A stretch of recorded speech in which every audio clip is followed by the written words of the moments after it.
Bonjour à tous, j'ai une parole de l'Éternel. Oh oui, Dieu a promis de faire entrer les richesses des nations dans sa maison, de faire trembler la terre et les cieux et donner la paix dans son temple. Vous deviez comprendre que ces paroles viennent du vrai prophète, Agé. Oui, il parle à la nation d'Israël qui est revenue de l'exil, qui ont rebâti un second temple, mais qui n'est pas aussi extraordinaire que celle de Salomon, et donc ils sont un peu découragés. Et Dieu leur dit, soyez pas découragés. Dans ce temple, il va y avoir les richesses des nations. Au moment du temple, il va y avoir aussi les terres et les cieux vont être ébranlés et la paix va rentrer dans le temple. Mais tout ça, certains l'ont pris et ont dit c'est à propos de tout l'argent que Dieu va amener à l'Église.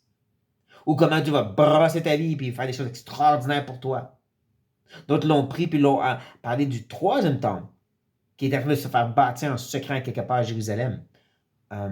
Non, c'est à propos de Jésus. Jésus est celui qui est rentré dans ce fameux deuxième temple, encore là, lorsque lui est venu sur la terre. Il est rentré, il a fait rentrer les richesses des nations, les âmes. Des gens de toutes les nations, les peuples et les pays sont venus dans le royaume de Dieu à cause de Jésus.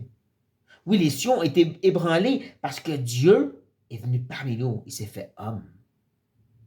Mais en plus, il a amené justement la paix en rentrant dans ce temple. La paix entre l'homme et Dieu, par sa mort expiatoire.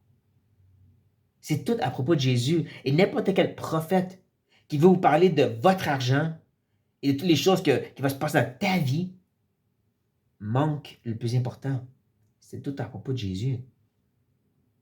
Sa première venue, mais aussi sa deuxième venue lorsque les cieux vont être encore ébranlés et tous vont le ressentir. Tous genoux vont fléchir et toute bouche, langue va le confesser qu'il est roi des rois et seigneur des seigneurs. Tout autre message qui n'est pas centré sur l'œuvre extraordinaire de Christ et son retour imminent perd de vue le plus important. Arrêtez de les écouter. Parce qu'un vrai prophète de l'Éternel va parler de la grandeur de Jésus comme Agé l'a fait.